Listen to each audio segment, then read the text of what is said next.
Cuan, cuan, we be getting money. Cuan. Oke mas bro, sebelum kita lanjut ke video nih ya, saya ngasih pengumuman bahwa grup STS akan open lagi grup STS diskusi dan rekomendasi bulan Mei 2024. Nah teman-teman nanti akan tergabung ke dua grup ini ya. Nah, apa itu grup STS rekomendasi? Nah, kita intip aja STS yang masih jalan sekarang, yaitu STS April, dan ini aktif sampai tanggal 30 ya. Kalau April, nanti kalau Mei dari tanggal 1 sampai tanggal 31 Mei tentunya. Nah, di sini ada STS diskusi. Nah, STS diskusi adalah isinya diskusi-diskusi tentang saham, tanya-tanya jawab, dan share-share ilmu lah di sini. Nah, untuk rekomendasi tentu aja di sini isinya kita rekomendasi. Jadi ada swing dan ODT. Nah, hari ini kita cuan di Hatam, Maya, BRPT, Humi, DKFT, Fire, PTBA, Cegas, SBMA, dan lain-lain teman-teman. Nah, seperti ini ya bentuk rekomnya. Nah, ini teman-teman juga akan dapat rekomendasi swing juga kalau marketnya mendukung. Kalau sekarang lagi nggak mendukung teman-teman ya untuk nge-swing. Jadi kita mainnya di saham-saham yang semi-semi gorengan aja. Seperti itu guys. Nah, bagi teman-teman yang gabung STS rekomendasi Mei, teman-teman akan dapat bonus namanya itu screener saham murah. Nah, ada 37 saham murah yang akan diupdate setiap kuartal. Nah, teman-teman tinggal klik aja, tinggal pencet aja, nanti akan muncul saham-saham yang murah di bursa kita. Dan ini akan update setiap kuartal, teman-teman. Nanti rumusnya teman-teman akan dapat dan dikasih di bagi teman-teman yang gabung STS rekomendasi Mei. Oke, kita lanjut ke video. Semangat bro, kita di Fajar Daily dan kali ini kita bahas saham-saham yang minus hari ini, teman-teman ya. Jadi gini ya, hari ini IHSG minus itu dalam banget, teman-teman. Di sini minusnya itu ya hampir 2% kalau kita lihat di sini, teman-teman ya. Jadi market kita tuh drop terus, sesi 2 udah kelihatannya mau naik, malah turun lagi. Dan ini minusnya itu sebentar nih guys ya. Nah, itu minusnya itu di sini minus 1,67%. Wow, luar biasa. Dan untuk penurunan terdalam ya, untuk saham yang big cap, penurunan terdalam dengan fall yang paling gede. Nah, itu adalah terjadi di saham BRI. BRI hari ini turun 6,2% dengan transaksi 3,8 triliun. Nah, ini termasuk rekor guys ya. Saham yang turun ya, saham yang turun atau naik lah ya. Kalau fallnya di atas 3 triliun itu termasuk rekor. Tapi BRI ini kebetulan ya fallnya gede tapi turun. Nah, ini yang menyebabkan IHSG itu turun hari ini teman-teman. Yaitu disebabkan oleh Bank BRI. Nah, kita nggak bahas BBRI-nya secara khusus teman-teman. Kita bahas secara global. Kalau kita lihat di sini teman-teman, banyak banget saham-saham blue chip yang justru fundamentalnya bagus-bagus itu cenderung turun ya di 1 bulan ini atau di bulan April ini.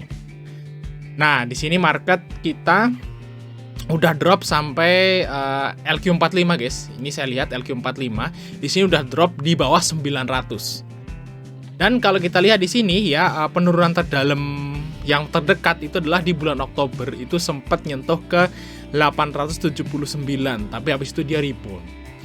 Nah, jadi gimana teman-teman ya, strateginya atau apa yang harus kita lakukan ya kalau dalam kondisi market seperti ini. Kalau misalnya teman-teman masih ada dana, ya teman-teman nanti gampang, tinggal averaging down aja nanti ya. Kalau udah mulai udah saham yang udah kita beli murah, terus masih dibawa turun lagi, ya gampang, tinggal tambah muatan aja. Nah, tapi bagi teman-teman yang dananya udah terlanjur habis karena emang dikira oh ini udah murah nih, ternyata dimurahin lagi ya. Udah diskon, cuci gudang. Walah. Nah, kalau udah seperti itu ya teman-teman lihat portonya. Portonya diisi oleh saham apa? Nah, kalau saham-saham yang berkualitas nih misalnya INDF ya, Indofood, misalnya ICBP atau misalnya Astra atau Telkom atau BRI, Mandiri, BTN seperti itu ya. Santai aja kalau diisi saham itu. Teman-teman perlu lihat di sini ya. Ini adalah chart dari LQ45. Teman-teman lihat di sini LQ45. LQ45 itu drop ya. Ini juga mencerminkan IHSG juga. Biasanya kalau IHSG merah, LQ45 merah, begitu juga sebaliknya. Tapi ya memang untuk chartnya kan agak beda ya, karena ada saham-saham besar yang nggak masuk LQ45. Contohnya Brand, Cuan lah seperti itu. Jadi IHSG kelihatannya masih di atas. Padahal sebenarnya teman-teman, kalau kita kesampingkan Brand dan Cuan, ya Brand dan Cuan, aman. Brand, Cuan, AMMN, kita keluarin ketiga saham tersebut dari bursa misalnya, itu hitung-hitungannya untuk saat ini tuh bursa mungkin harganya cuma 6.500. Coba deh kalau nggak percaya dihitung sendiri. Kalau kita keluarin brand cuan aman 3 saham itu IHSG paling sekarang cuman 6.500-an. Betul guys ya. Jadi sebenarnya ini lagi drop banget sebenarnya IHSG, tapi gara-gara ada 3 saham gorengan yang digoreng sampai market cap-nya gede itu naik. Jadi istilahnya IHSG kelihatannya masih di atas. Sebenarnya ini IHSG udah drop merah banget nih kalau 3 saham itu nggak ada. Nah, kita lihat aja LQ45 yang lebih lebih bisa kita bandingkan secara real lah seperti itu. Nah, kita lihat di sini teman-teman ya. Ini ya memang nggak semua saham LQ45 tuh bagus ya, karena di dalamnya ada Goto ya, ada Buka ya, ada MTEK. Tapi kan rata-rata ya saham-saham yang bagus kan masuk LQ45 seperti itu guys ya. Nah, kita lihat di sini teman-teman. Teman-teman lihat chartnya di sini. LQ45 itu drop itu nggak hanya bulan ini doang. Di bulan Oktober ini juga drop nih. Oktober 2023 ini drop juga, tapi rebound. Nah, ini lebih lama lagi nih di bulan Januari 2023. Drop juga dari harga 1000 drop sampai ke 8.900. Kok 8.900? Dari 1000 ke 890. Ini juga di sini mencekam banget loh. Horor juga di sini sama kayak hari ini. Nah, terus pernah kejadian juga lebih lama lagi di 14 Juli 2022. Nah, di sini juga drop juga, guys. Dari 1090 turun ke 930. Ini juga sama aja. Terus kalau ini kan dropnya landai ya, nggak kerasa ya. Nah, drop lagi di sini di 2020. Nah, ini dropnya juga cepet banget gitu ya, dari harga 8,5 ini drop sampai ke 740. Nah, yang paling parah adalah di pandemi nih. Nah, waktu pandemi ya, corona gitu ya, dari harga 1025 drop sampai ke 500, drop separuh dalam waktu sebulan lebih.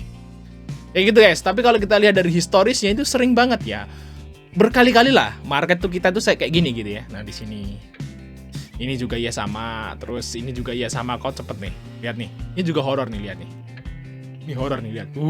Dari sini 930 sampai ke 840 dalam waktu berapa hari nih? Horor juga. Nah, ini juga sama, nih sama, di sini sama, nih sama juga guys. Lihat ya, dari harga 800 sampai ke harga 600 di 2013. Dan teman-teman lihat aja historisnya dari IHSG seperti itu, teman-teman ya. Kayak gitu ya historisnya. Jadi terus teman-teman lihat di sini ya, setelah drop apa? Setelah drop naik lagi. Kayak gitu guys. Kayak gitu. Jadi kalau menurut saya sih, bagi teman-teman yang istilahnya itu masih ada dana, nah ini malah kesempatan nih buat teman-teman menggandakan kekayaan.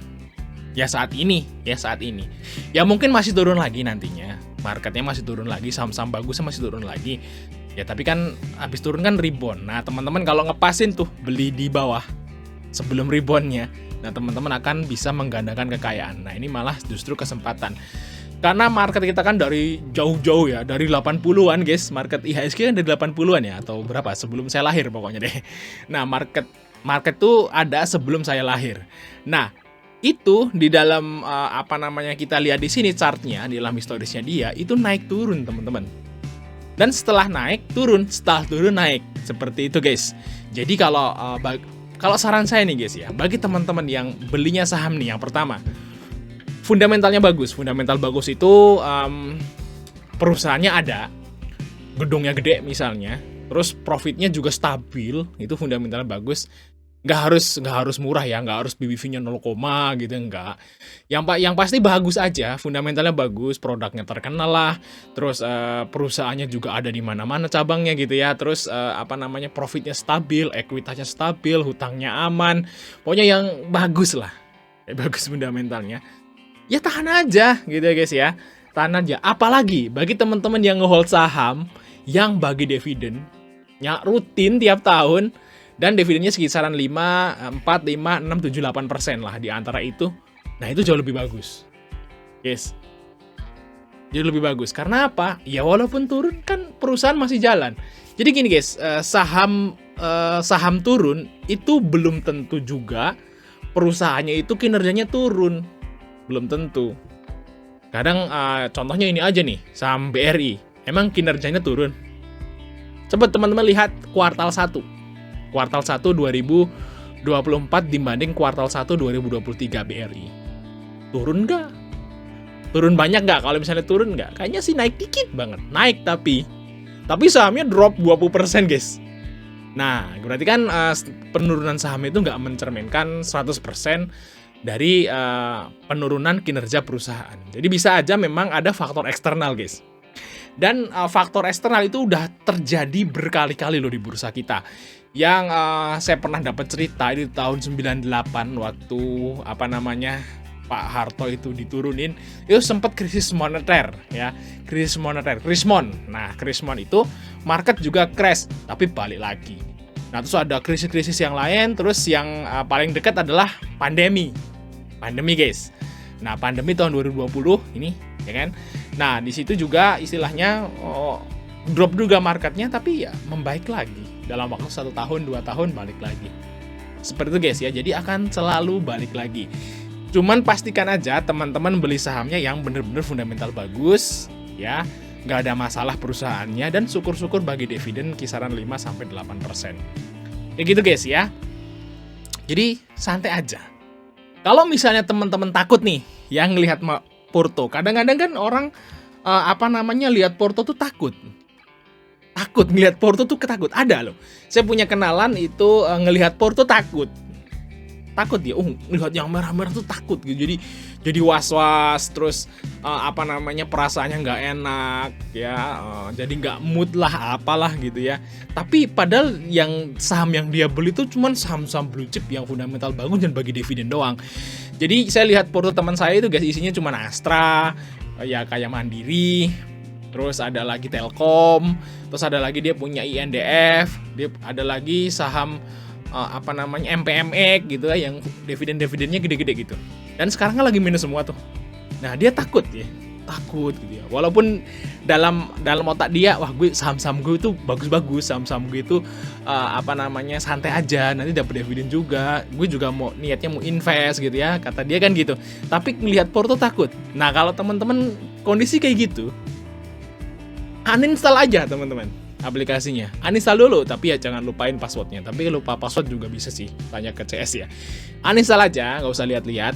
Buka lagi nanti, ya Winres itu mulai bulan September, Oktober. Nah, buka aja di kisaran itu. Sekarang uninstall dulu, nggak usah buka 3-4 bulan. Nanti dibuka lagi akhir tahun. Tapi asal ya saham-saham yang udah saya sebutin tadi, yang fundamentalnya bagus. Kalau teman-teman isinya saham-saham gorengan ya jangan di-uninstall ya. Tetap dipantau, takutnya nanti turun terus di suspend FCA sampai ke harga 1 ya Tapi kalau yang kayak misalnya nih BRI. BRI ke harga 50 mungkin? Gak mungkin guys, BRI ke 50. Paling juga harga sekarang mentok. Telkom ke harga 1000 mungkin? Gak mungkin kan? Ya paling juga harga sekarang mentok. Misalnya Astra ke harga 2000 mungkin? Nggak mungkin juga, pernya sekarang udah 5 kali.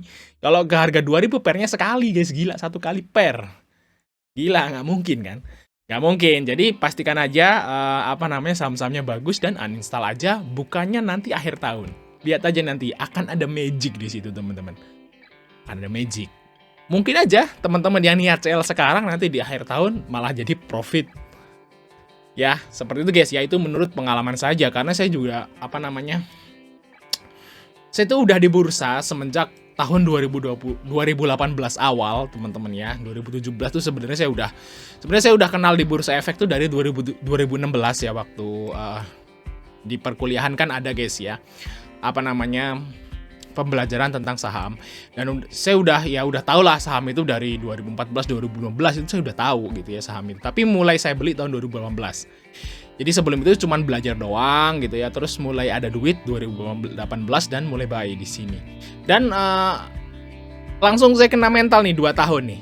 Setelah 2018 terus ya nggak ada masalah 2015 gitu ya. Saya hanya beli saham-saham yang fundamental bagus doang waktu itu.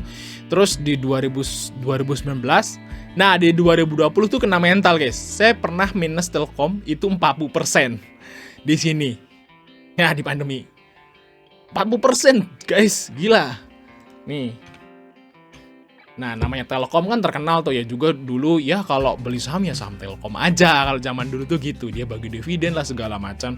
Produknya juga kita pakai lah, zaman dulu tuh kan gitu. Nah, tapi setelah saya buy, hancur sahamnya di sini. Nah, terus karena memang ya saya juga tanya sama yang udah senior, itu santai aja, nanti juga balik lagi kalau pandeminya selesai. Bener guys, nunggu hampir 2 tahun lah, bisa keluar di tahun 2021. Dan keluarnya cuan, seperti itu guys ya, di saham Telkom. Dan it's okay guys. Jadi kalau menurut saya sih dibanding tahun 2020 yang udah saya alamin sendiri, kalau tahun 2000 pas moneter atau apa sebelum itu saya nggak ngalamin sih, cuma dapat cerita doang dan lihat data gitu ya. Tapi kalau 2020 itu saya ngalamin sendiri, dan minus yang sekarang tuh baru geli-geli guys. Baru geli-geli yang sekarang tuh sekarang tuh baru geli-geli, gelitik-gelitik. Tapi kalau yang udah ngalamin 2020, wah, ya sekarang geli lah pokoknya gitu. Jadi masih santai lah. Santai aja. Begitu guys ya. Ya oke, mungkin itu aja guys curhatan kita hari ini ya. Semoga bikin teman-teman tuh tenang, dan harusnya tenang aja kalau teman-teman sahamnya blue chip semua yang bagi dividen lumayan gede, tenang aja ya. Sampai ketemu di video